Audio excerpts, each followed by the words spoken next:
اس سے بھی منع فرمایا گیا. اور تانا کس کو کہتے ہیں؟ اگر آپ کسی لغت کے اعتبار سے بات کریں، تانے کا مطلب ہے، عرب میں تانا کس کو کہتے تھے کہ کوئی تیز ہتھیار سے اس کی نوک کو چبانے کو تانا کہتے ہیں. تو اب یہ ہم آپس کی جو غلط باتیں ایک دوسرے کو تانا مارتے ہیں، اس کو تانا اس لیے بولا جاتا ہے کہ وہ لفظ سے انسان کا دل دکھتا ہے، انسان کے دل کو تکلیف پہنچتی ہے، اس لیے اس کو تانا کہا ہے. اور فرمایا تانا قطعی تم ایک دوسرے کو تانا. مگر آج ہمارے معاشرے میں دیکھیے کتنے لوگ اس میں مبتلا ہیں. تانا دینا عام بات ہو گئی، مذاق کرنا، مذاق میں ذلت اور رسوا کرنا لوگوں کو، یہ ہمارا مزاج اور ماحول بن گیا. اور کہتے ہیں کہ دوستی میں جائز ہے. جس اسلام نے جس کو حرام قرار دیا، دوستی اس کو جائز کیسے کر سکتی ہے؟ اسلام میں جو چیز ناجائز قرار دی گئی، کوئی کسی کو نہیں پہنچتا کہ وہ جائز قرار دی. اسلام کیا تعلیم دیتا ہے کہ تم اپنے مسلمان بھائی کے عیبوں پر پردہ ڈالو. روایت میں آتا ہے من ستر مسلما سترہ اللہ یوم القیامہ، جو مسلمان کے عیبوں کو چھپائے گا اللہ اس کے عیبوں کو قیامت کے دن چھپائے گا. اب آپ اندازہ کریں، قیامت کا دن ہے، سارے اولاد آدم ایک جگہ جمع ہے، ایک بڑا اسکرین لگایا گیا ہے اور ہم میں سے کسی کے اعمال کو اسکرین پر پیش کیا جا رہا ہے. تو اب آپ اندازہ کریں ہماری شرمندگی کا عالم کیا ہوگا، ہماری پستی کا عالم کیا ہوگا، ہماری ندامت کا عالم کیا ہوگا. ویسے ماحول میں اللہ تعالی ہمارے عیبوں کو چھپانے کا وعدہ کر رہا ہے. کن لوگوں سے؟ ان لوگوں سے جو دنیا میں دوسروں کے عیبوں کو چھپایا کرتے ہیں. مگر ہمارے معاشرے کا عالم کیا ہے؟ ہم دوسروں کے عیبوں کو بیان کرتے ہیں، اور بیان کرنے والا بیان کر رہا ہے، سننے والا اس سے بڑی غلطی کر رہا ہے. آ کر کہتے ہیں آپ کو معلوم فلاں آدمی کے بارے میں، تو ہم سننے والے کیا کہتے ہیں؟ ایسا نہیں معلوم. یہ بولنے کا مطلب کیا؟ مجھے معلوم نہیں، میں سننا چاہتا ہوں. بجائے اس کے سننے والا یہ کہے کہ مجھے اس سے کوئی غرض نہیں، مجھے کیا ضرورت اس کے عیبوں کو بیان کرنے اور پیش کرنے میں، سننے میں. سامنے والا خاموش ہو جائے. جتنے حوصلے سے، جتنے عزم سے، جتنے مضبوط ارادے سے وہ عیب بیان کرنے کے لیے آیا تھا، آپ ایک جملے سے وہ خاموش ہو جائے. مگر ہم کیا کرتے ہیں؟ شوق سے سنتے ہیں. جبکہ ہم کو اسلام میں حکم دیا گیا ہے کہ لوگوں کے عیبوں کو نہ گناؤ. سوشل میڈیا کا زمانہ ہے، ہر کوئی اپنا اپنا چینل بنایا ہوا ہے، اور ہو کیا رہا ہے؟ دوسروں کے عیبوں کو گنایا جا رہا ہے. عوام تو عوام، ایک عالم دوسرے عالم کے عیبوں کو بیان کر رہا ہے. یہ وہ ایسے کردار پیش کرنے والے کیا اسلام کو پیش کریں گے؟ اسلام یہ حکم دیتا ہے کہ تم لوگوں کے عیبوں کو چھپاؤ. اگر اصلاح کرنا ہے تو اس کو تنہائی میں کرو. اور پھر کیا تعلیم بتائے گی مسلمان کو دوسرے مسلمان کے ساتھ رہنے کے لیے؟ حضور نے فرمایا المؤمن مرآۃ المؤمن، ایک مسلمان دوسرے مسلمان کا آئینہ. آئینے کا مطلب کیا ہے؟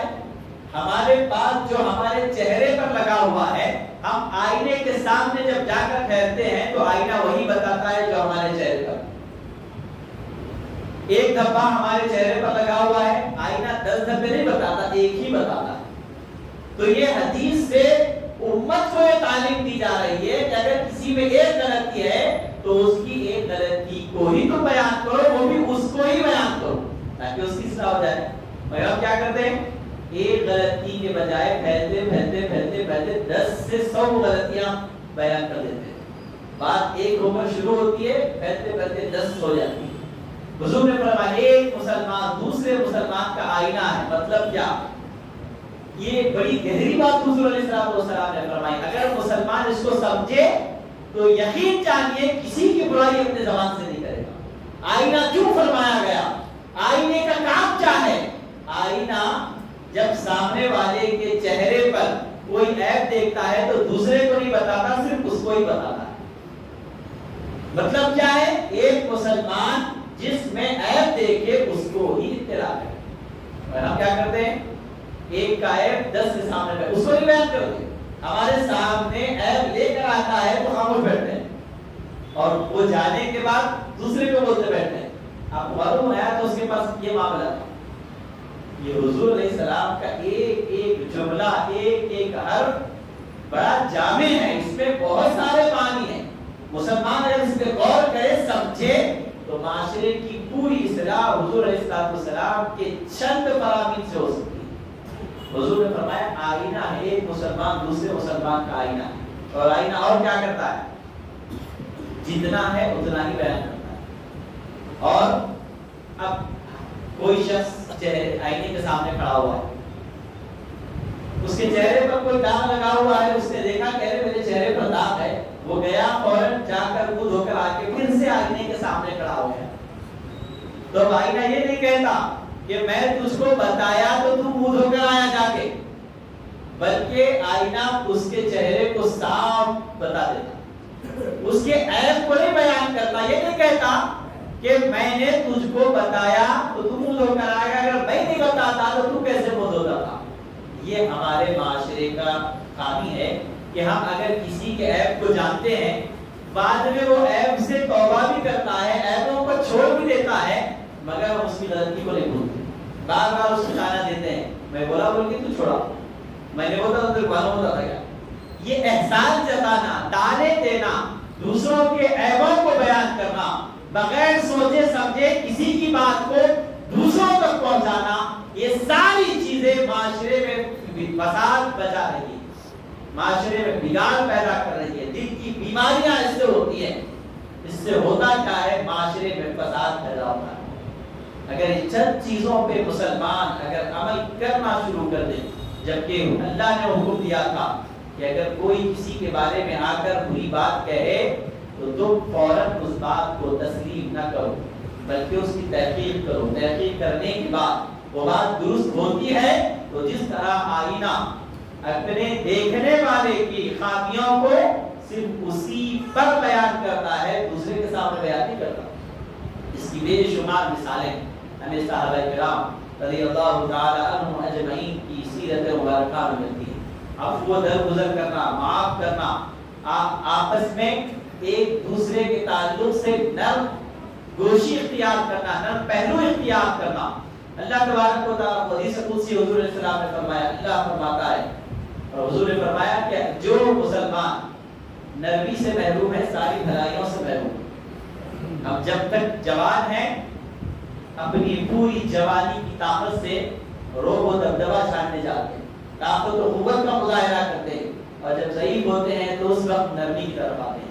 وہ تو فطری چیز ہے، بڑھاپے میں کوئی شیر نہیں بن جاتا۔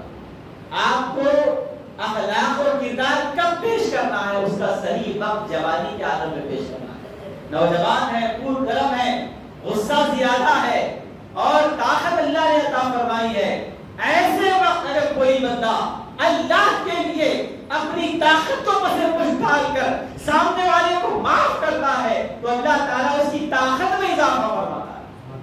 آپ دیکھیے کئی ایسے پہلوان دنیا میں تھے ہوں گے جو اپنی پہلوانی کی بنیاد پر جب تک اللہ نے طاقت دی دوسروں پر ظلم کرتے تھے، مگر جب اللہ نے طاقت چھین لی تو وہی در در کی ٹھوکریں کھاتے پھرتے رہے۔ یہ جوانی اللہ نے نظام بنایا ہے، تم جب دوسروں پر ظلم کرو گے تو جب تک تم پر ظلم نہیں ہوگا دنیا سے نہیں جاؤ گے۔ اب ایسا نہیں ہے کہ ہم دوسروں پر ظلم کریں گے ہمارے اوپر کوئی نہیں آئے گا، اللہ نے نظام ایسا نہیں بنایا۔ اگر کوئی بندہ غیر ضروری کسی پر ظلم کرتا ہے تو وہ ظلم ضائع کا جانے والا نہیں۔ یہ ساری چیزیں آج ہمارے معاشرے میں ہر ایک میں پائی جاتی ہے، نہ صرف چاہے بلکہ پڑھا لکھا طبقہ سوشل میڈیا کے ذریعے بات بات پر لوگوں کے عیبوں کو ہائی لائٹ کرنا اور اسے سوشل میڈیا پہ ڈالتے ہیں۔ ہم اس نبی کے ماننے والے ہیں جس نے لوگوں کے عیبوں کو چھپانے کی تعلیم دی، اور ہم کر کیا رہے ہیں؟ لوگوں کے عیبوں کو بیان کرنا، لوگوں کے عیبوں کو پیش کرنا۔ ایک چیز فارورڈ کی جاتی ہے، کئی لوگ اس کو فارورڈ کرتے ہیں، یہ نہیں سوچتے کہ جس کی وہ ویڈیو بنائی جا رہی ہے، جس کی وہ فوٹو بنائی جا رہی ہے، کتنی بے عزتی ہو رہی ہے۔ جب اس کا دل دکھے گا تو اللہ تبارک و تعالی دکھے ہوئے دل کی دعا بدعا کو رد نہیں فرماتا۔ اسی لیے فرمایا کہ کعبے کو ڈھانے سے زیادہ مسلمان کے دل کو دکھانے کا عذاب ہے۔ یہ ساری چیزیں کیوں بتائی جا رہی ہے؟ کیونکہ اسلام کی خوبصورتی محبت میں ہے. جہاں سے میں نے کتاب کا آغاز کیا تھا اسی کی طرف آ رہا ہوں کہ پوری اسلام کی خوبصورتی اگر ایک جملے میں صوفیاء کرام نے بیان کی تو کہا کہ اسلام کی پوری تعلیمات کا خلاصہ یہ ہے کہ بندہ محبت عام کرنے والا بن جائے، نفرت سے پرہیز کرنے والا بن جائے. ہم کر جا رہے ہیں جب تک طاقت ہے نفرت کا مظاہرہ کرتے ہیں، اور جب ضعیفی کی طرف آتے ہیں تو اس وقت محبت کا مظاہرہ کرتے ہیں. اس وقت آپ نے صلاحیت ہی نہیں رہتی گرمی دکھانے کی، وہ تو خود بخود آپ نے آ گئی. کمال تو اس وقت ہے جب آپ میں بدلہ لینے کی صلاحیت ہے، پھر آپ اللہ کے لیے اس کو معاف کر رہے ہیں. تو یہ جب معاف کر رہے ہیں، عیبوں کو چھپا رہے ہیں، اللہ تعالیٰ اس کی برکت سے آپ کی طاقت میں اضافہ فرمائے گا، آپ کی صلاحیت میں اضافہ فرمائے گا. آپ کے عیبوں کو اللہ قیامت کے دن پوشیدہ رکھے گا. اس سے بڑھ کر اور نعمت ہم کو کیا ہو سکتی ہے؟ مگر ہم کیا کرتے ہیں؟ جب تک ہمارے میں جان ہے اسلام کی طرف آنے کے لیے تیار، اسلام سیکھنے کے لیے تیار نہیں. جب ضعیفی میں آتے ہیں، مسجد پکڑتے ہیں اور 4 دن نمازوں کی پابندی کر کے دوسرے بے نمازیوں کی طرف غور کرتے ہیں کہ کون مسجد کو آیا کہ نہیں آیا. اس سے بہتر تھا کہ تم بھی نماز نہ پڑھتے.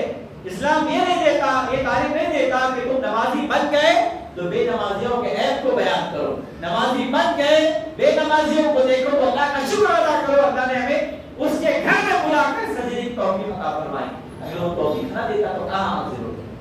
چند باتیں تھیں جو آپ حضرات کے گوشے گزار کر کے حاضر کی. اللہ کی بارگاہ میں دعا ہے کہ اللہ تعالیٰ مجھے، آپ کو، ہم سب کو عمل کی توفیق عطا فرمائے، گناہوں سے ہم کو نفرت عطا فرمائے، عبادتوں میں لذت عطا فرمائے، اور محبت کو عام کرنے کی ہم کو توفیق عطا فرمائے. آمین بجاہ تہویہ یاسین و علینا الا السلام علیکم. سنتوں کو یہ